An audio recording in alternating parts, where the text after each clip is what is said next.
Yeah, we can go ahead and get started. Welcome, everyone. Thank you so much for joining us today. We're really, really excited about today's presentation. As we all know, conflict is one of those tough things that has just a very negative feel around it, but can actually be a useful thing to build better, longer lasting relationships. And we are so fortunate to have Gina DeAndrea Weatherup here today with us to share her expertise in this area. Gina believes we spend too much time working to not be happy at work. Agreed. And so she's a trained and certified mediator and the CEO and founder of Chantilly Mediation and Facilitation. And Lauren and I, on behalf of Lauren, is unable to be here today, and me, co-founders of VaVa Virtual Assistants, we are happy to have Gina here today to do this presentation for you all. Thank you so much. And I am very happy to be here. I wish Lauren could join us. Please give her all our best from everyone on the call here. Yeah, I am kind of a weird person because I like to help other people deal with conflict when they're uncomfortable and they don't want to talk about anything. And I also, kind of like Melanie just said, I think there's kind of a secret about conflict. And the secret is that when we are more comfortable with conflict, we can create new and better things, and we can really get really innovative and achieve more. So the screen share you're looking at is mine. I'm going to talk through slides. And before I even start with that piece, let me tell you, I love taking questions. I actually said to Lauren and Melanie when we were setting this up, I don't want to talk for 20 and 30 minutes and then take questions. I just want to take questions throughout the whole thing. So please feel free to raise your hand or put a question into the chat, and either Martha or Melanie will either call on you for me or interrupt me to say, hey, Gina, we've got a question. Let me read it out loud to you. This way we can discuss things as we go through, right? So for this 50-ish minutes left that we're spending together here, our goals are things like give you some strategies and best practices to address challenges and conflicts. And I've chatted a little bit with Melanie and Lauren about things that they see their virtual assistants or clients dealing with. A lot of it sounds like things that our clients deal with as well at Chantilly Mediation and Facilitation. We're going to talk about some effective methods for conflict resolution between two people who are trying to work together. And let me pause for a moment and actually invite everyone to just think for a minute, maybe take just one breath and think about, what do you most want to get out of the next 15 minutes together? And go ahead and drop it in the chat box.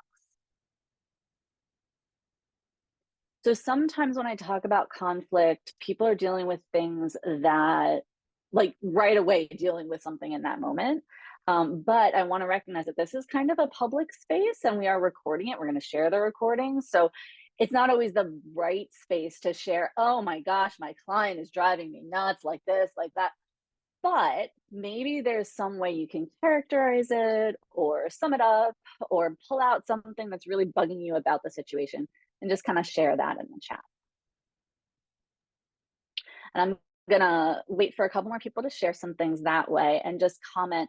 The slide you're looking at right now, the last two pieces are really, in some ways, it's less like the learning objective today and more like, if you get more comfortable with conflict, you actually achieve these things. You actually build stronger partnerships with your clients and coworkers, and you actually do enhance your productivity.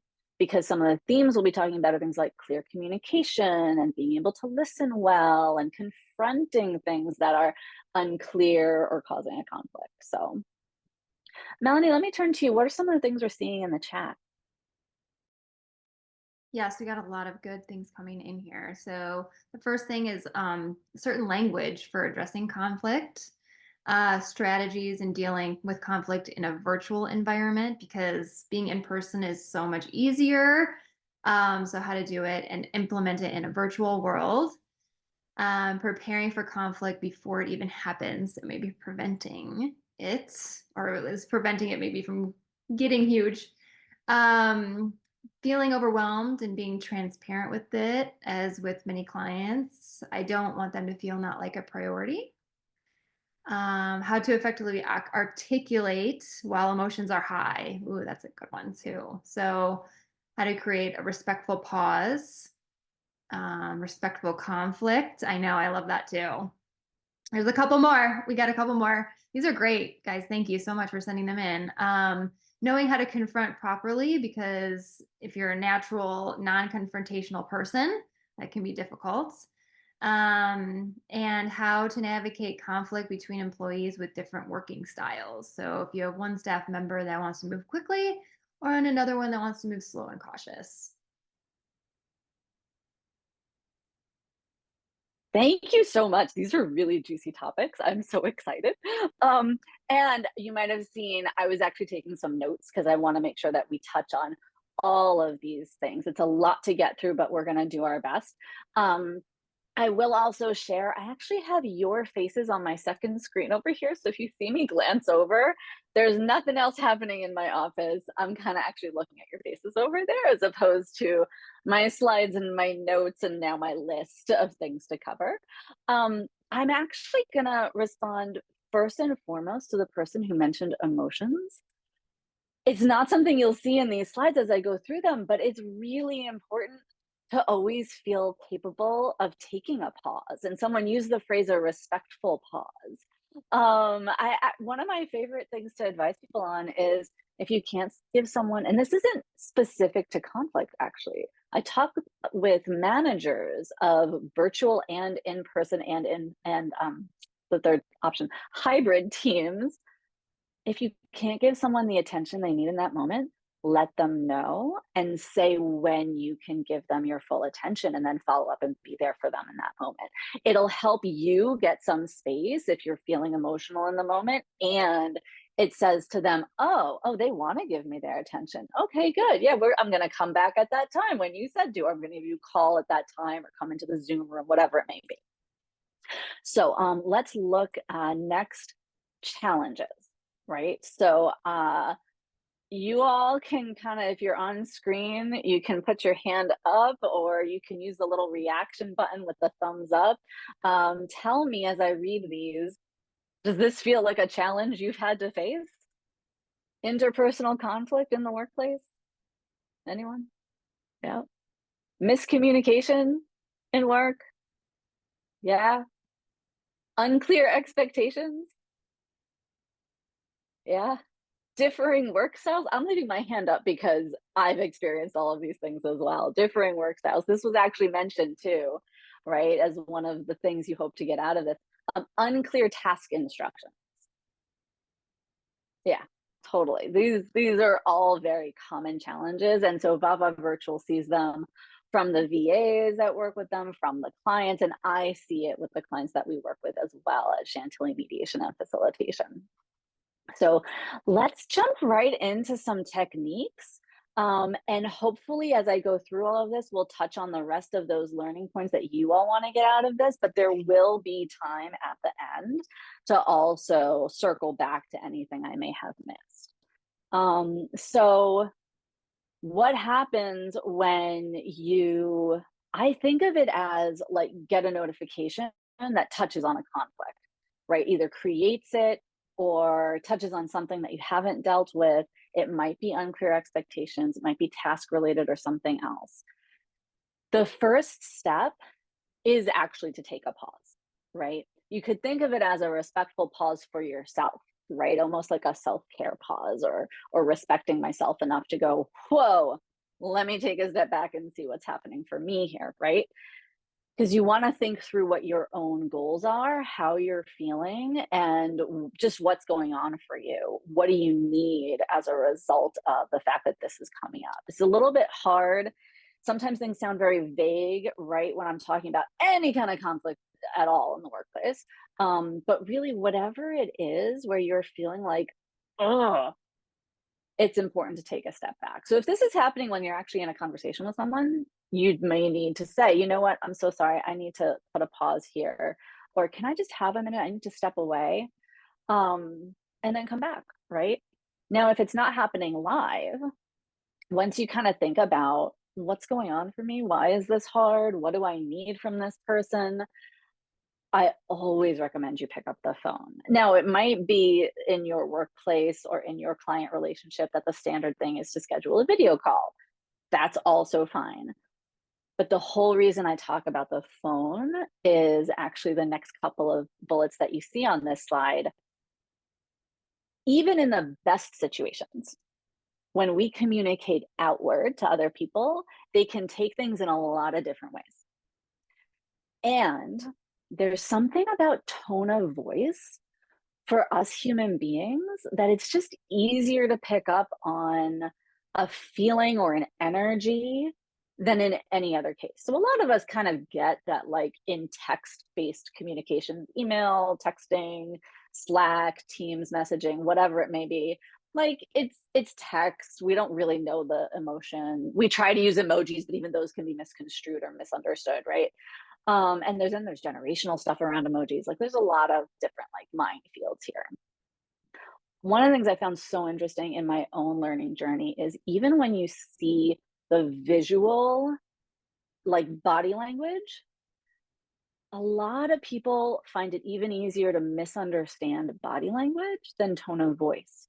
If all you have is the sound of someone talking, you are more likely, not 100% of the time, but you are more likely to be able to understand accurately what the emotion is, what the energy is behind that. So, and I don't mean like you can name exactly, like, you feel disappointed, right? Like, you might not accurately name an emotion, but you get, oh, something's bothering this person.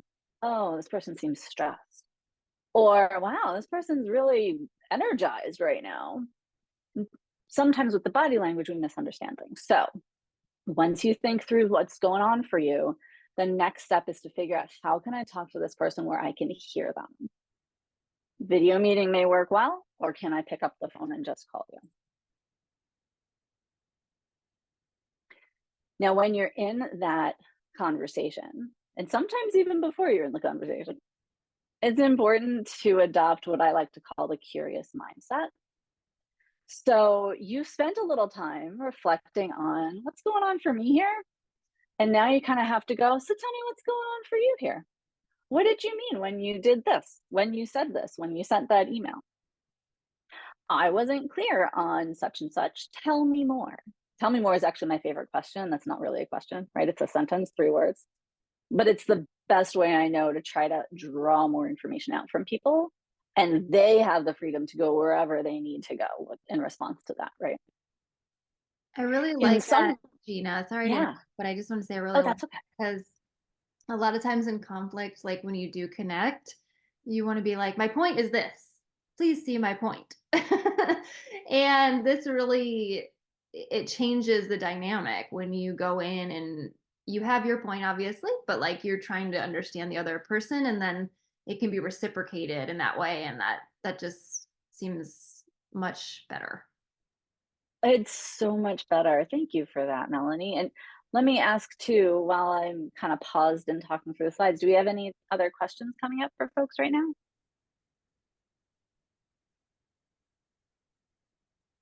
I don't have Okay, any questions, but I think this is so helpful. Thank you.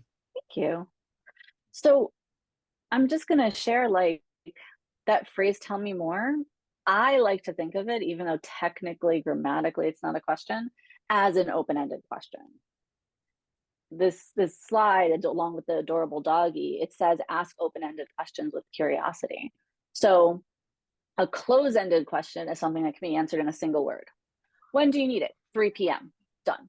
Close-ended question. Open-ended question. How urgent is this? Oh, it's very urgent. I need to stay at 3. Simple, straightforward answer, same information, but gives you a little bit more level, a little bit more information, right? When you ask those open-ended questions that can't be answered in a single word, and you're trying to express curiosity in your tone of voice, it just opens things up to a different kind of conversation. And Melanie, the other thing I was thinking about when you were talking is I sometimes use a quote from Stephen Covey about how most people listen to respond, not to understand, right? So as someone's talking and you're waiting for the pause where you just jump in, Mhm. That's listening to respond, right? Which is the opposite of active listening.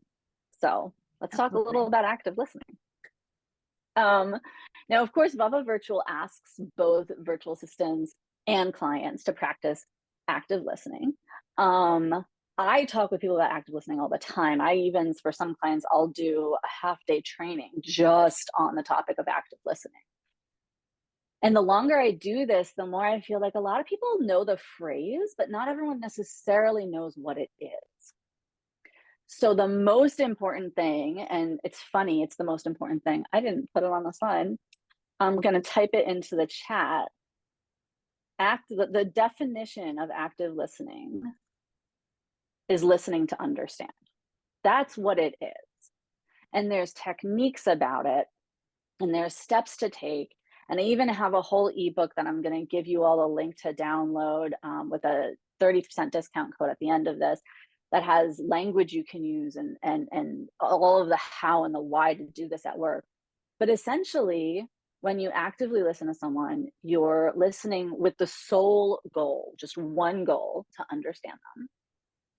You're checking that understanding by paraphrasing and summarizing what the other person is saying. Because sometimes we hear something and we got it a little bit wrong, or we put the emphasis in the wrong place. It's just, different minds think differently. You misunderstand something, that's normal. But when you actively listen and you check it by asking them, or sometimes even as a mediator, I may use their exact words back to them. And I'm checking to go, did I hear you right? And they can say yes or no. And then I'm like, all right, good information. Tell me more, right? Of course, the non-judgmental piece is really important, and that's very much about your mindset in active listening, right? So you've had a conflict popped up, you've picked up the phone, you're talking to someone, you have to have prepared yourself to think, I'm going to be curious here. I want to listen to understand. I really need to be curious about what's going on for this other person right now, right? So and sometimes this is hard to do because we're not even always aware of it, but we try to set aside our biases, our own point of view. And again, those open-ended questions to ask, to sort of seek out more information from the person. Any questions right now?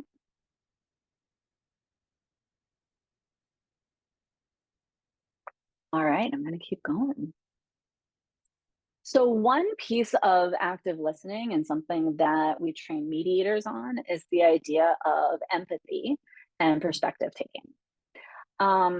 So empathy is when you're trying to, or you actually feel the other person's feelings, or there's a different kind of empathy, which is kind of putting yourself in that other party's shoes. You're trying to understand, if I were them, what would be happening here? Or a little twist on that, not if I were them, but gosh, what could they be going through? What could they be thinking and feeling here? Even know, especially knowing they're different from me, knowing whatever I know about this person. They are a virtual assistant, or they are a business owner, or they are a director in a nonprofit, right? What do I know about that population and this person specifically that could help me understand how they're feeling? One of the things I love about human psychology, the more that we cognitively just try to think that way, the better we get at actually feeling the other person's feelings. And so intuitively understanding what's going on for them. So, in the context of active listening, what's important about empathy and perspective taking is it can help you to demonstrate that you really heard someone and actually understand where they're coming from. And you can hear them and understand it and still feel differently, or feel some kind of way about it, or have your own experience that's different, right? So the important thing is better understanding where they are, and then sharing where you are, so that you can move forward into some problem solving that I'll touch on a little bit later.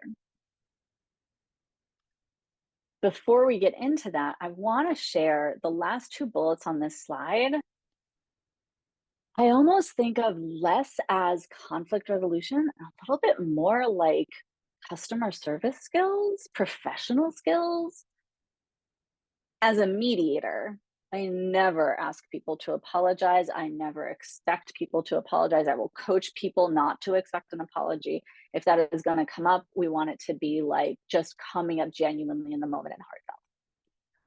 At the same time, when we think about client vendor relationships, when we think about working with a colleague who there's some tension with them, sometimes using the phrase, I'm sorry, or oh, I apologize for that, can just be the nice thing to do. Think about the last time that you were on the phone with someone where you were upset about something. Maybe it's not someone who works with you.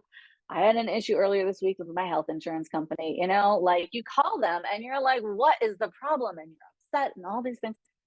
And when you hear the phrase, I'm sorry, it's just like, oh, you understand that this was wrong somehow. Maybe you're not even taking responsibility, but you get it, right? It feels like that. So that's one important point to remember around apologizing. Can I The interrupt other, the question? yes, yes, go ahead. As far as apologizing, I've heard my whole life that I say I'm sorry too much. I think I get it from my mother. And I tend to do it with clients. I get overwhelmed a lot. I think I take on too much and or I know I do. And I'm always like, I'm so sorry I didn't get back to you yet, or I'm so sorry. So based on your point, when is the right time to say you're sorry? I don't know. Do you know what I mean? That's Like, a really good question. Yeah.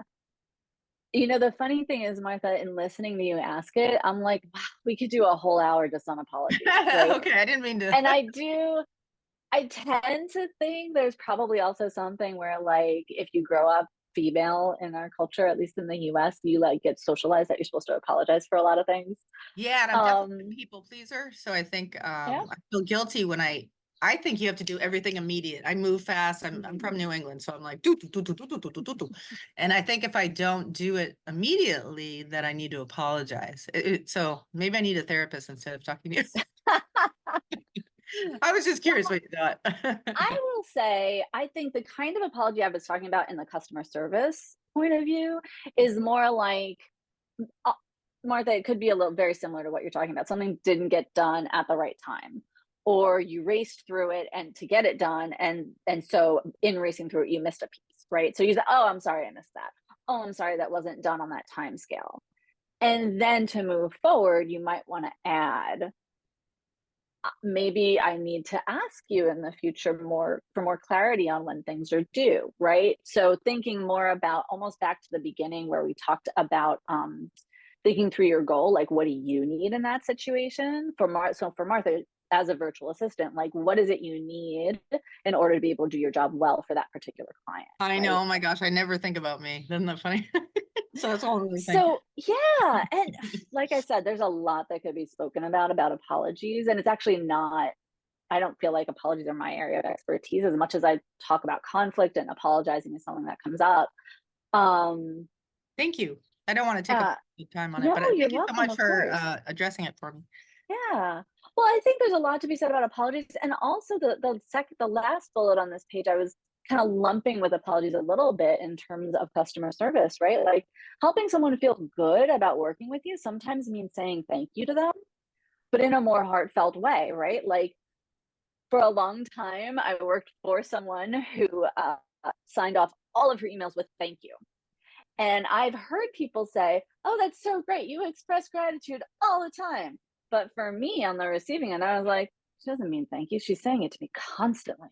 Like that's just the way, like other people say yours, other people say best. Like that's, she's saying thank you. It's just the way to Well, close then the that email, right? sincerity seems, yeah, lost. Exactly, exactly. So I think the context depends. I think um I've brought up the topic of customer service. That could be yet another right hour long topic or more. But being able to show gratitude for something that someone does that you genuinely feel like that's a wonderful thing and I appreciate it, that actually can go a long way to calming down other conflicts that may exist or to build and foster the relationship in a productive and collaborative way. So, even while other conflicts might be happening, these are some tips for things that you can use.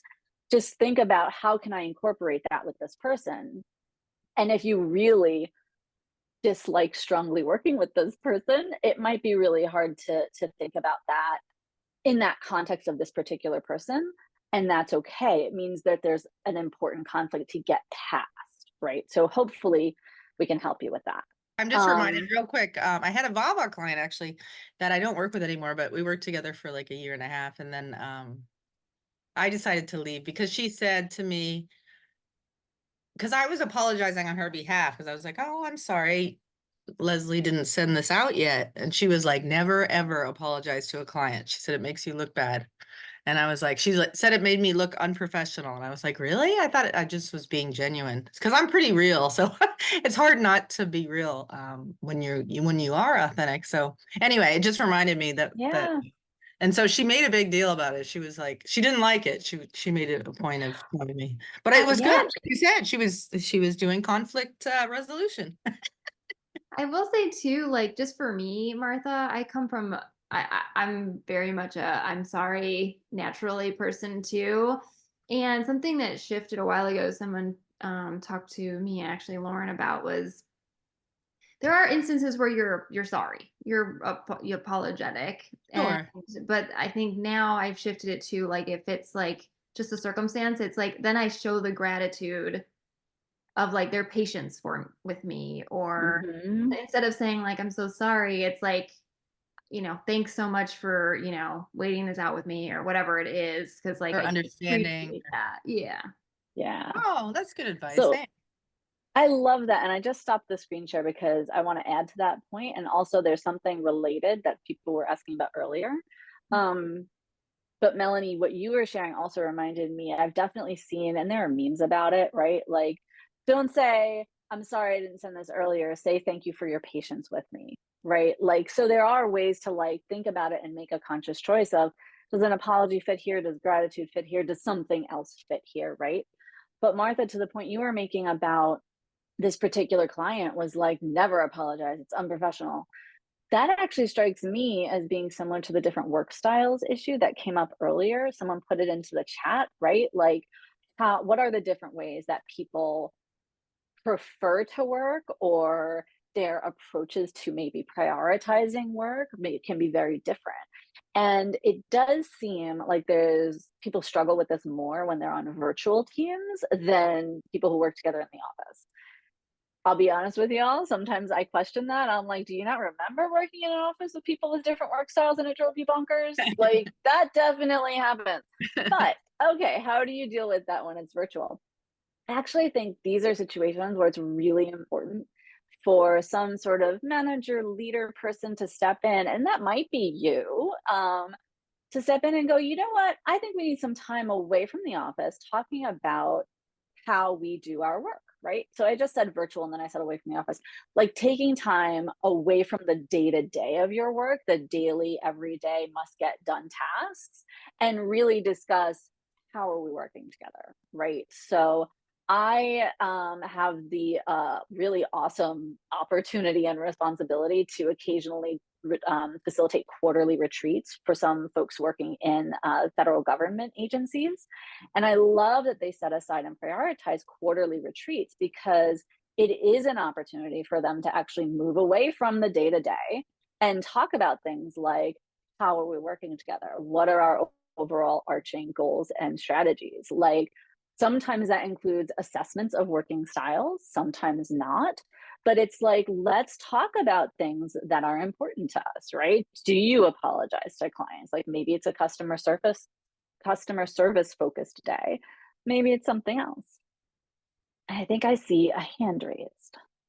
Yeah, just on that note, we've been struggling a little bit with that with different people and how they work, and to your point, I had this thought while I was in Starbucks one day and I was waiting for my order, and I was hearing how everyone was ordering their drink differently, right? I want a grande cappuccino with skim milk, and it started getting me thinking about how just our coffee orders at a coffee shop are all so extremely different.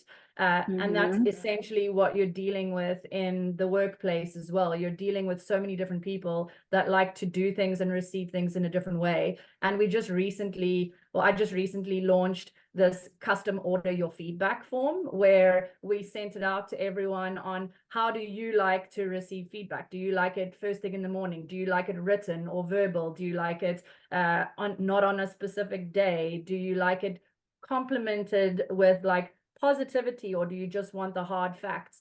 And it's been such a game changer with how now I am approaching different people, because I pull up the form first and I see, okay, Gina doesn't like written communication. She wants me to call her, but she doesn't want it on a Friday because then she's going to ruminate over it the whole weekend. So such a game changer, this little one form that we've just had everyone fill out, that's allowed us to understand just a little bit of that kind of coffee order where people like to receive and hear things differently. Some people, like, I'm on the fence of, I don't like it when people apologize to me, because I'm like, I don't really care. Like, I'm just giving you this feedback. You don't need to say sorry. Like, my personality is like, as long as you hear it. Whereas sometimes that is the softer approach as a manager, that someone needs to say sorry to feel validated or feel heard. And by understanding the people a little bit more, it helps you to then approach them in a different way. So similar to what you were saying, I've just had a light bulb moment from Starbucks, actually. I love that, Sari. Thank you so much for sharing. And I also love not just your light bulb moment, but like the fact that I was talking about like quarterly retreats, and you're like, we did a form and we sent it to people, right? Like, it doesn't have to be a big production and you're hiring people. It can be as simple as, hey, how do people like feedback, right? It's almost I happen to be a parent, and when my kids were young, I'd talk with other parent educators about teachable moments. It's like, what's going on for this population, whether it's your own kid, if you're talking about parenting, or for your team at work, or for you as a person, what's going on in the moment that you can take advantage of. So a few months ago, the Washington Post newspaper did an article and a quiz on generational communication. And I posted it on LinkedIn, and I was like, here's your managerial moment for the teachable moment for the day. Like, send this to your team in whatever fashion you all communicate in, that's like non-official, like your water cooler Slack channel or whatever, and have everybody take the quiz and share your results, because you can start to see the different ways that people prefer to do certain types of communication, or how feedback was one of the issues. I think there was also stuff about texting and emojis.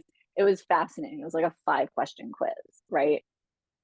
I love Yeah, that. I think, just final thoughts, I think one of the hardest parts of leadership is we have this standard saying that is like, treat everyone as you would like to be treated. And I think that you have to switch that to treat everyone as they would like to be treated. And I feel like that's the Love hardest that. part in the leadership style of needing to actually get onto somebody else's level, and how they want to be treated or to be spoken to is different to how I want to. And so as a leader, I have to change. I have to be able to get down to that level, but it's difficult sometimes. I love it. It is hard. It absolutely is hard.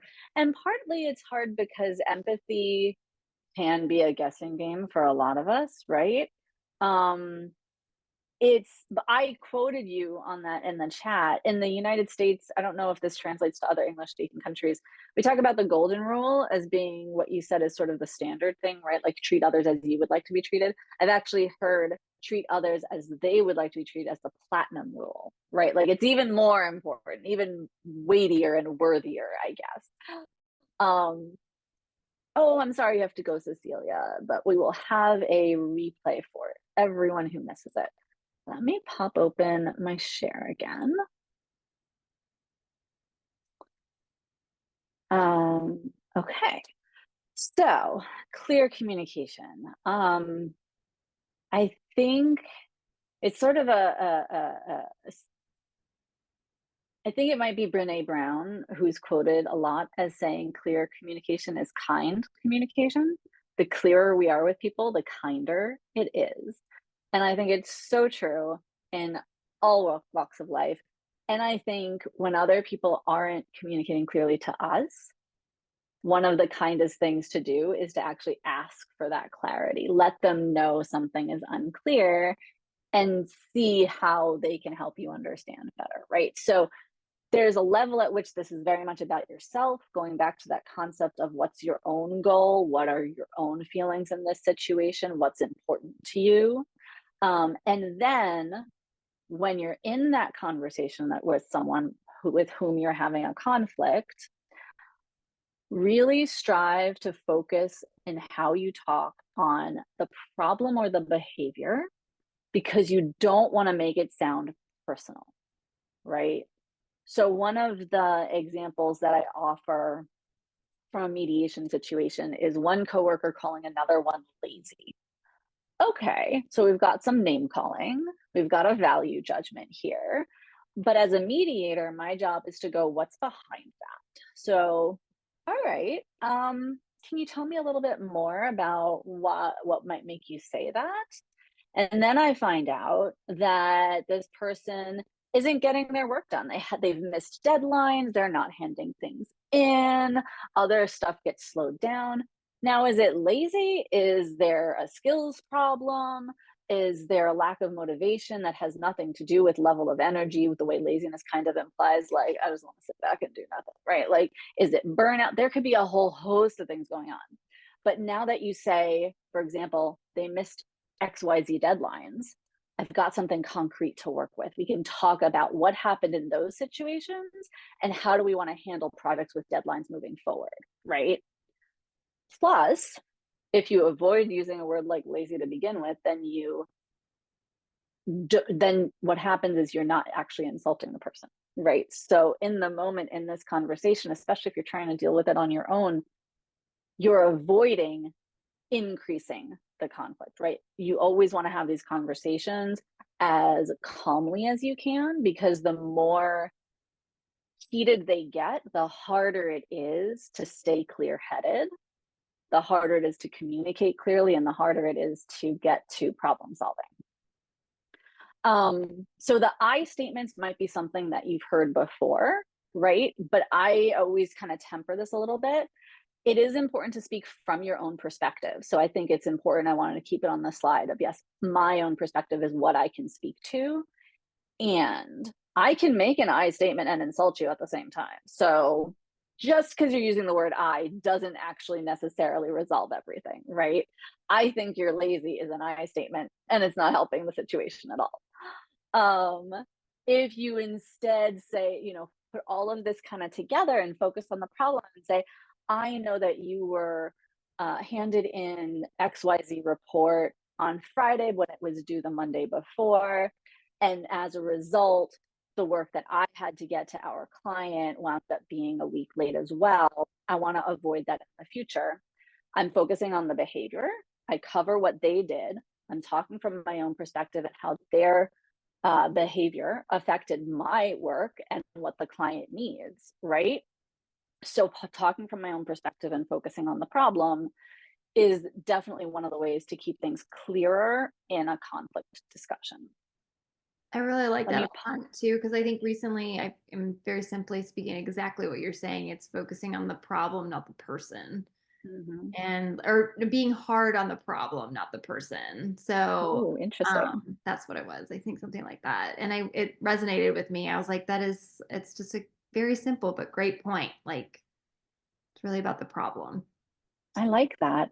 And actually, Melanie, I haven't heard that phrase before, be hard on the problem, not the person. But I like that, right? Like, it's a problem. Let's solve it. Let's be hard on it, exactly. But not the people. Yep. So how do we solve it? What we advocate as mediators at Chantilly Mediation and Facilitation is to really collaborate in the problem solving. Now, occasionally there are issues where one person kind of has to create a little workaround, but in my experience, that typically doesn't resolve anything and can actually be harmful to teams and organizations potentially. So once you've gotten clear on your own goals, once you've engaged in some active listening to understand what's going on for the other person, and use some of that clearer communication, talking about the problem, not personalizing things, and then you want to move into how do we resolve this together, right? So typically, if you're ever in a situation where you're working with a professional mediator, we listen to everything that's been going on, we clarify what the issues are, and then we help you brainstorm. whatever the possible solutions might be, right? So that's the step that I want to encourage you all to get to after the active listening, after understanding the goals. You really do need to create a solution to whatever the issue is, right? So the more that you can collaboratively brainstorm ideas in whatever manner works best for you, the quicker you can get to a solution that's really going to last and work well for everybody. Now, sometimes it's not necessarily quick to get there, right? Like if I say we're brainstorming and the very first thing you say, I go, "Yes, sounds good, let's do it."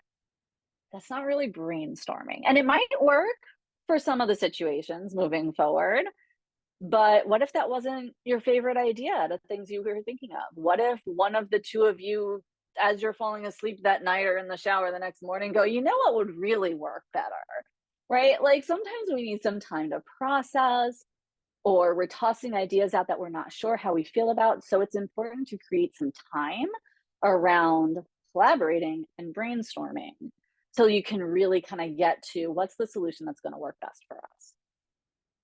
I'm also noticing the time, so I'm going to move to my next slide, which actually, Melanie, I think I get to turn over to you. First, let me say another word about mediation, and then Melanie will hear some of your success stories at VaVa Virtual. And I can answer questions people may have about mediation, but we want you all to know at VaVa Virtual, there are account success managers who can help you facilitate some of these conversations, particularly clarifying the misunderstandings, getting into that collaborative brainstorming space.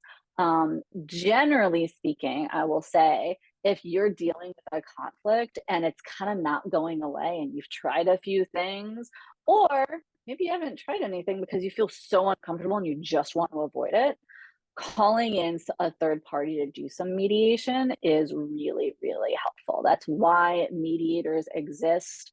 I call it big M mediation to work with a trained mediator. You can do small M mediation with the account success manager. In some workplaces, you know, that's pulling HR in or a manager of a manager or something like that. Yes, thank you for bringing that point up. I think sometimes I mean, ideally, two people with the main relationship can work on it together, but it's very important to have that, ideally, the neutral third party person to help sort it out and whenever you get into a stuck spot. So I love that point. Thank you. And yeah, here's some success stories. So this is, some of you are here today who, gave these success stories that you've experienced on conflict resolution or just communication in general that has helped you. And I just want to, give a few points from it. Melissa, you're basically saying like making sure the clients feel heard or people you're talking to are feeling heard and making sure you understand them and instructions, especially when it comes to work.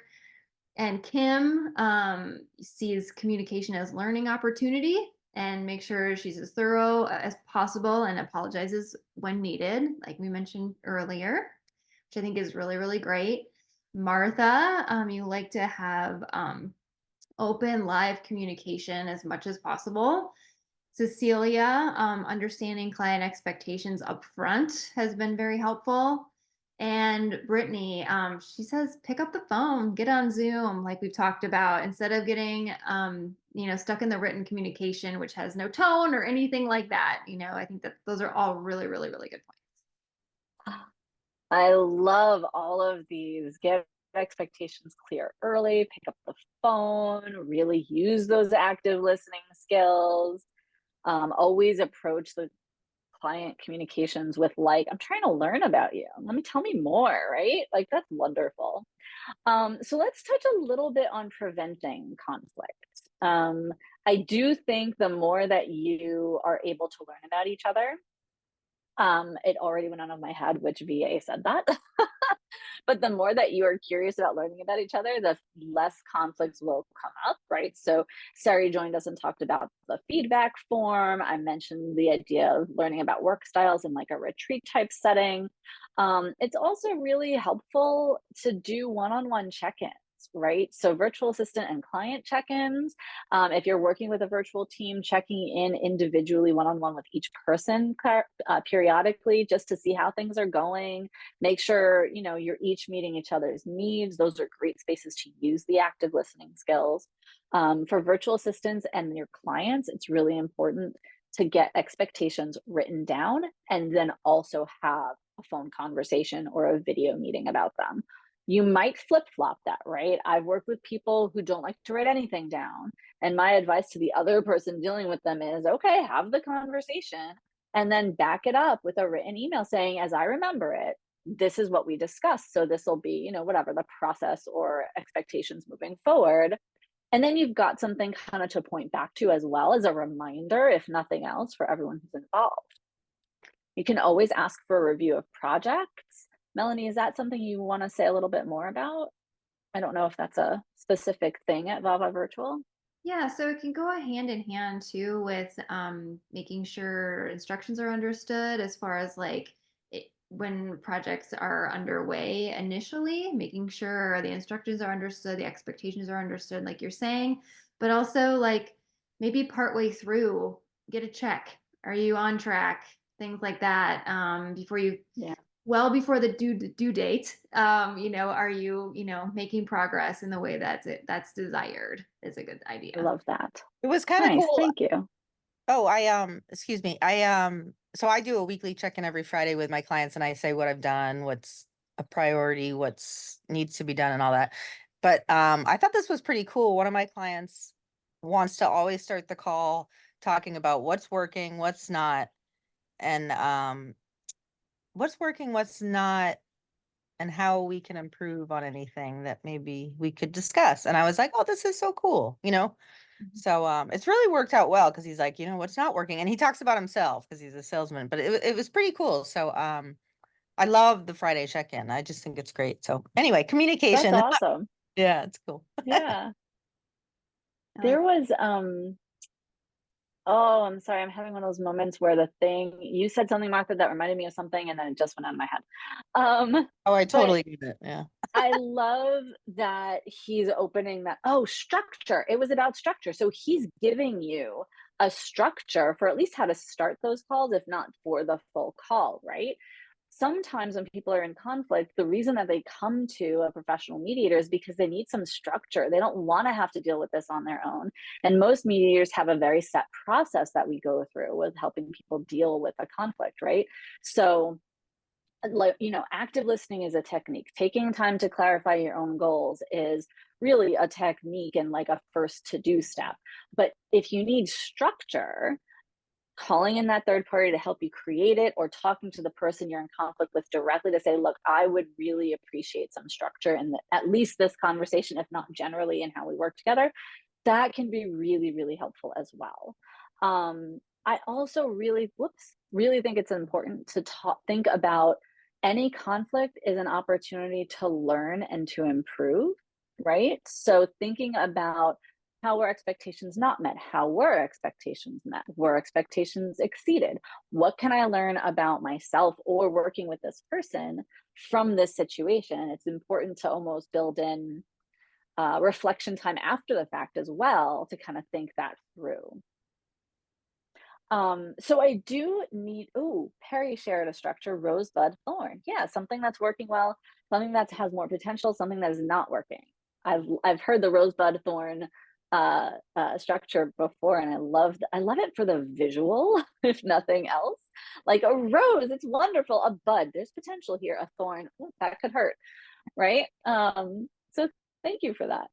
We are starting to wrap up. So first, I want to offer some of the takeaways I hope you're walking away from today with, but also whatever you got out of this hour that stands out to you, please share it in the chat as well so that we can hear from each other. I think we talked a little bit about preparing and preventing conflict, work styles. I hope I spoke a little bit about language. I think I did. I'm looking back at my notes from what people wanted to take away today. I did talk a little about virtual teams. I think, one of the topics came up was like, how do I confront people when I don't want to confront people. That's definitely rephrasing it. But if you think about that, by thinking about some of these techniques, I hope it helps to feel a little bit easier, right? Like the idea that you could approach at least one conversation with just that active listening mindset. Like, I just want to understand better where you're coming from. And usually if you tell people that up front too, like very clearly, very straightforward, I just want to understand where you're coming from, they may even feel a little bit flattered or more open to help you understand where they're coming from, right? I think it's important, and we didn't necessarily touch on this, in the moment, something's happening and you're unclear about how to proceed, go ahead and ask the clarifying questions right away. I think that's important. Don't hold back and wait for the weekly check-ins. Don't think, oh, I've really got to do this active listening thing first. Like, if something that seems relatively simple is unclear, like, oh, did you want it Wednesday or Thursday? Like, okay, ask them that, right? And again, when you use these strategies around conflict management, clear communication, you can really keep that working relationship strong and productive. I am seeing some of the responses in the chat and I love it. But before I turn to that, while I still have the screen share up, I want to offer you, and I'll put the link into the chat as well.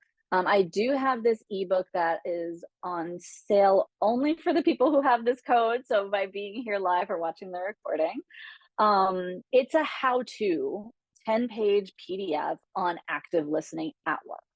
And it does go into more details around language you can use. It does have a step-by-step guide, and it talks generally about particularly managers and leaders, but really I think applicable to a wide range of people in professional contexts. Like, why is this even important? Why do people talk about active listening? How do you do it? So the QR code is there. That'll take you directly to the link that's in the chat. The discount code is VaVa30, VaVa30. You'll get 30% off the book. Yeah, thank you for that, Gina. I'm like, I can just imagine this resource, like if you're in this a conflict and you're like, just a helpful tool to kind of set you on the path and have a reminder of the things you talked about today. And yeah, absolutely. It's hard to actually do the behavior change, right? If this isn't something you do all the time. So yeah, the ebook would be absolutely a reference and a reminder. absolutely. Great. It's so funny Thank you too. all so much for being here. Oh, I'm sorry. I gonna was just stop. gonna say. Yeah. Oh, sorry. I keep talking. I was just thinking. It's interesting with clients too, because I don't know if anybody else on this call has run into this, but they don't know how to use a VA, like, or an assistant, and so that can be a little bit challenging as well. They're like, I don't know. Like, I had one guy like, "What do you do? How are you going to help me?" And I was like, "Okay." So, that can be a conflict in itself, a minor conflict, but you have to kind of train them. Yeah. Speaking as someone who has a VA, yes, you should train us. Yeah. Anyway, I just thought I'd throw that in. It was on my mind.